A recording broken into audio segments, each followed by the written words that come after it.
Exam को लेकर के आए दिन बहुत सारी अपडेट्स आती रहती हैं और बहुत सारी फेक न्यूज़ होती हैं, इसलिए स्टूडेंट्स बहुत ज्यादा कंफ्यूज रहते हैं कि एक्चुअल में मुझे क्या फॉलो करना है, क्या एग्जाम पैटर्न होगा, क्या सिलेबस होने वाला है और किस तरह से मेरा एग्जाम कंडक्ट किया जाएगा। एंड कट ऑफ्स को लेकर के बहुत ज्यादा कंफ्यूजन रहती है, तो मैंने सोचा क्यों ना आपके लिए एक ऐसी क्लियर वीडियो बनाई जाए जिसके बाद आपके अंदर कोई कंफ्यूजन ना रहे एंड आप तसल्ली से अपनी पढ़ाई कर सकें। तो ये वीडियो आप लोगों के लिए जहां पे हम एग्जाम पैटर्न को डिस्कस करेंगे, सिलेबस, कट ऑफ्स और साथ ही साथ एग्जाम मोड के बारे में बात करने वाला है। तो ऑल अबाउट सीयूटी 2026 ये आपके लिए एक फ्रेश वीडियो लेकर आया हूं मैं। तो वेलकम टू सीयूटी अड्डा, माय नेम इज अमन मेहता और इस वीडियो को स्टार्ट करते हैं, एंड तक जरूर देखना क्योंकि इसके बाद आपको कोई और वीडियो देखने की जरूरत नहीं पड़ने वाली।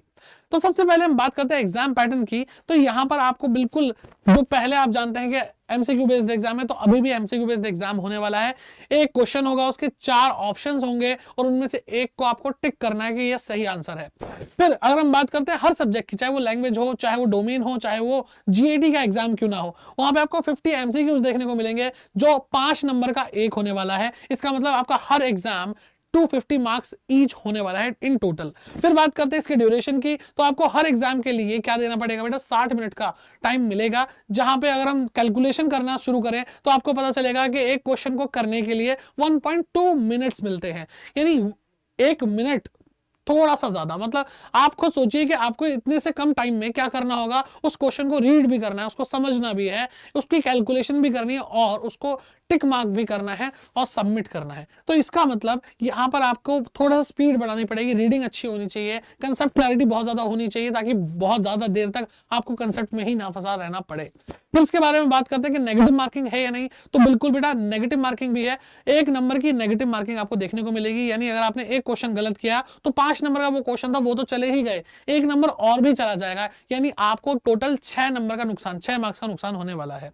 फिर इसके आगे हम बात करते हैं बेटा किसकी, हम बात करते हैं सिलेबस की। तो आप किसी भी स्ट्रीम से हो सकते हैं, साइंस, कॉमर्स, आर्ट्स, और आपको पता नहीं कौन कौन से सब्जेक्ट्स हैं जो आप चूज करते हैं। तो आप बेटा यहाँ पे ये जो वेबसाइट आपको दिख रही है, यहाँ पर जाकर के आप सिलेबस को देख सकते हैं। लेकिन अगर मैं मोटा मोटा आपको बताऊं तो भाई बहुत ज्यादा चेंजेस नहीं है। अगर हम डोमेन्स की बात करते हैं तो आपके क्लास 12th के जो सब्जेक्ट्स हैं वो ऑलमोस्ट सीबीएसई से बहुत ज्यादा रिजेंबल होते हैं सीयूटी के सिलेबस में, और ज्यादा फर्क देखने को नहीं मिलता। कुछ एक डिलीटेड टॉपिक्स होंगे, कुछ एडिशनल एक टॉपिक होंगे, तो वो सारी चीजें आपको इस वेबसाइट पर जाकर अच्छे से क्लियर हो जाएंगी।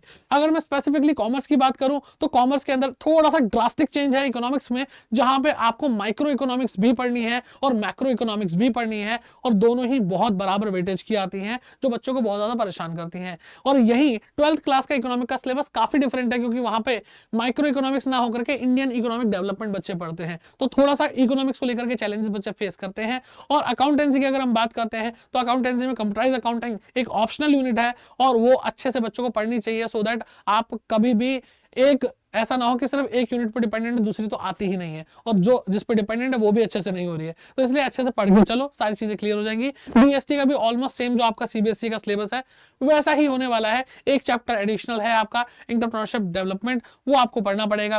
फिर बात करते हैं लैंग्वेजेस की। लैंग्वेज का सिलेबस बेटा बहुत ज्यादा डिफरेंट होता है। आपके क्लास 12th की जो हिंदी, इंग्लिश, जो भी आप लैंग्वेज पढ़ रहे हैं, ऐसा आपको एग्जाम में देखने को बिल्कुल भी नहीं मिलेगा। कोई आपको कहानी, कोई लिटरेचर, कुछ भी देखने को नहीं मिलने वाली है। Pure grammar, pure verbs, pure vocab का जो आपका टेस्ट होता है ना, जो गवर्नमेंट जॉब वाले बच्चे देते हैं, बिल्कुल वैसा ही आपका होने वाला है।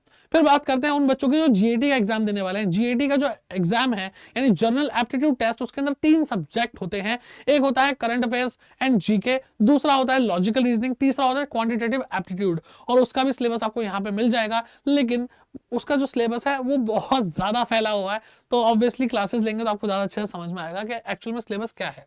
ठीक है, फिर इसके बाद अगर हम आगे बढ़ते हैं और कट ऑफ्स के बारे में बात करते हैं, क्योंकि बच्चा कहता है कि सर एग्जाम चलो हमने दे दिया, कितना मार्क्स लाऊं कि भाई मेरा अच्छे कॉलेज में एडमिशन मिल जाए। तो बेटा देखो अलग अलग कॉलेजेस हैं।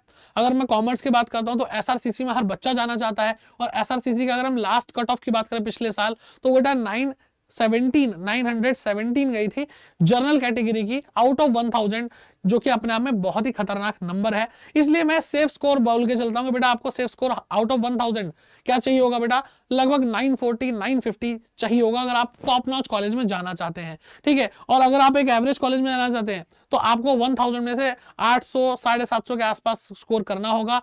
और आपको कॉलेज मिलने की बात अगर हम करें तो बेटा 600 से ऊपर अगर आपके नंबर आते हैं तो आपको कॉलेज मिल जाएगा, लेकिन हाँ एक अच्छा कॉलेज पाने के लिए आपको रेस में भागना पड़ेगा।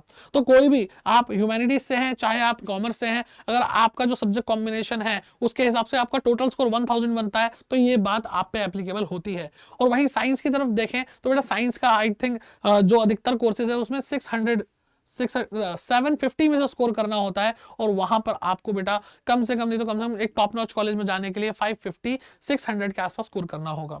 चलिए, तो कट ऑफ को लेकर के आपको एक सेफ स्कोर दे दिया है मैंने, बाकी कट ऑफ डिपेंड करती है कि आपका जो इस बार एग्जाम होगा वो कितना ज्यादा डिफिकल्ट होगा। जितना ज्यादा डिफिकल्ट होगा कट ऑफ उतनी ईजी आ जाएंगी, मतलब उतना ज्यादा हाई कट ऑफ नहीं आने वाली। और अगर आपका एग्जाम बहुत आसान हुआ कंपैरेटिवली तो आपकी जो कट ऑफ होने वाली है वो आसमान छूने वाली है। तो बस समझ लो कि अगर पढ़ाई करी है तो ऊपर वाले से बनाओ कि आपका एग्जाम मुश्किल आए, क्योंकि आप तो कर लोगे बाकी नहीं कर पाएंगे, और आपका स्कोर इतना आ जाएगा कि आप अच्छे कॉलेज में चले जाएंगे। फिर बात करते हैं मोड की। एग्जाम मोड क्या होने वाला है, तो बेटा आपका जो टेस्ट होने वाला है सीयूटी का वो कंप्यूटर बेस्ड टेस्ट होने वाला है, यानी आपको पेन पेपर पे आंसर शीट नहीं मिलेगी जिस पे लिख करके आपको अपना आंसर शीट सबमिट करनी है। नहीं बेटा, आपको रफ पेपर भले ही मिल जाएगा ताकि आप कैलकुलेशन कर सकें, रफ वर्क कर सकें, और आपको जो एग्जाम देना है उन्हें कंप्यूटर में ही देना, सेंटर पे जा करके। सर सबसे बड़ी प्रॉब्लम यह है कि किस तरह का हमें इंटरफेस देखने को मिलेगा, क्योंकि बेटा वही अगर आदत आपको नहीं लगी तो आपको दिक्कत बहुत ज्यादा फेस करनी पड़ेगी। तो आपको मैं एक डेमो दिखा देता हूं। देखो इस तरह का आपको कुछ स्क्रीन दिखने वाली है जब आप एग्जाम दे रहे होंगे। तो आपको यहाँ पे क्वेश्चन दिखाई देगा, और ये क्वेश्चन बहुत छोटा है, मैं आपको जेन्युइनली बताऊं, आपको बहुत बड़ी बड़ी केस स्टडी भी देखने को मिलेंगी, और वहां पे आपको क्या करना पड़ेगा बेटा, आप पूरा रीड करने में पहली बात तो प्रॉब्लम आएगी, और दूसरी चीज आपको जो ऑप्शंस दिखाई दे रहे हैं, not visited, not answered, answered, marked for review, answered and marked for review will be considered for evaluation. ठीक है, तो अगर बेटा यहाँ पर आपने मार्क कर दिया और हम देखो कलर जो है ग्रीन है, रेड है, पर्पल है और व्हाइट है, इनको समझ के चलना पड़ेगा बेटा आपको। ठीक है, कि आप अगर क्लिक कर दिया, आपने आंसर नहीं करा तो वो रेड हो जाएगा, तो बच्चे कंफ्यूज रहेंगे कि भाई क्या है और क्या नहीं है। तो इस चीज की क्लैरिटी आपको यहाँ पे जब आप बार बार मॉक टेस्ट देंगे ऑनलाइन तो आपको आएगी। फिर यहाँ पे आपको ऑप्शन दिखते हैं सेव एंड नेक्स्ट का, क्लियर रिस्पॉन्स का, save and mark for review, mark for review and next.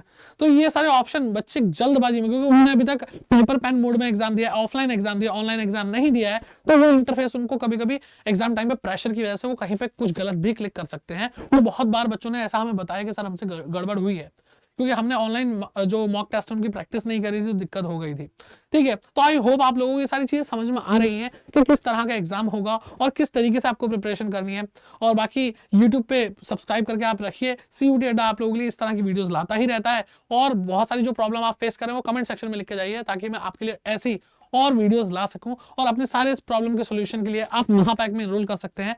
ठीक है, और आपको यहाँ पे क्या, तो महापैक में अगर आपको एनरोल करना है बेटा तो आपको यहां पर एक कोड दिया जा रहा है Y550, जिससे आपको मैक्सिमम डिस्काउंट मिल जाएगा। इसी के अंदर आपको सारी क्लासेस मिलेंगी, महापैक लेने सारे आपको बैचेस मिल जाएंगे, एंड मॉक टेस्ट भी वहीं पे मिलेंगे ताकि आप अच्छे से प्रैक्टिस कर सके। ठीक है, तो आई होप आपको बात समझ में आ रही होगी। एंड किस तरह से एनरोल करना है वो मैं आपको बता देता हूं। तो आपको करियर्स अड्डा ऐप डाउनलोड करना है, या फिर आप ऐसे सर्च करेंगे मेरे साथ करियर्स अड्डा .in, ये हमारी वेबसाइट है। यहाँ पे अगर आप आएंगे तो आपको ऑल कोर्सेज दिखेगा, सीयूटी यूजी कैटेगरी सिलेक्ट करनी है, जो भी आपकी स्ट्रीम है, साइंस, कॉमर्स, आर्ट्स। जैसे कॉमर्स हमने सिलेक्ट किया, महापैक आपको दिखाई दे रहा है बेटा। महापैक आप जो भी प्राइस चल रहा होगा और जो भी उस टाइम आपको ऑफर मिल रहा होगा, इस कोड पे आपको मैक्सिमम डिस्काउंट मिलने वाला है। क्या है बेटा, Y550 आपका डिस्काउंट कोड है। तो इसको आप अप्लाई करेंगे किसी भी बेटा प्रोडक्ट के लिए, तो आपको क्या मिलेगा, मैक्सिमम डिस्काउंट मिलेगा। तो 7862 का आपको अभी प्राइस पड़ रहा है। ठीक है, तो एग्जाम आने वाले हैं, हमने प्राइस भी ड्रॉप कर रखे हैं, ये प्राइस जल्दी बढ़ भी जाएंगे। तो जब भी आप परचेस कर रहे हो तो कोड का हमेशा ध्यान रखना, सो दैट आपको मैक्सिमम डिस्काउंट मिल सके। और बाकी तो आप लोगों के लिए हम लोग हैं ही। तो कमेंट सेक्शन में कमेंट करके जाइए, वीडियो कैसी लगी, कोई प्रॉब्लम है वो लिख करके जाइए, वीडियो अच्छी लगी तो लाइक कीजिए, एंड सबके साथ शेयर जरूर कीजिएगा। All the best, Radhe Radhe.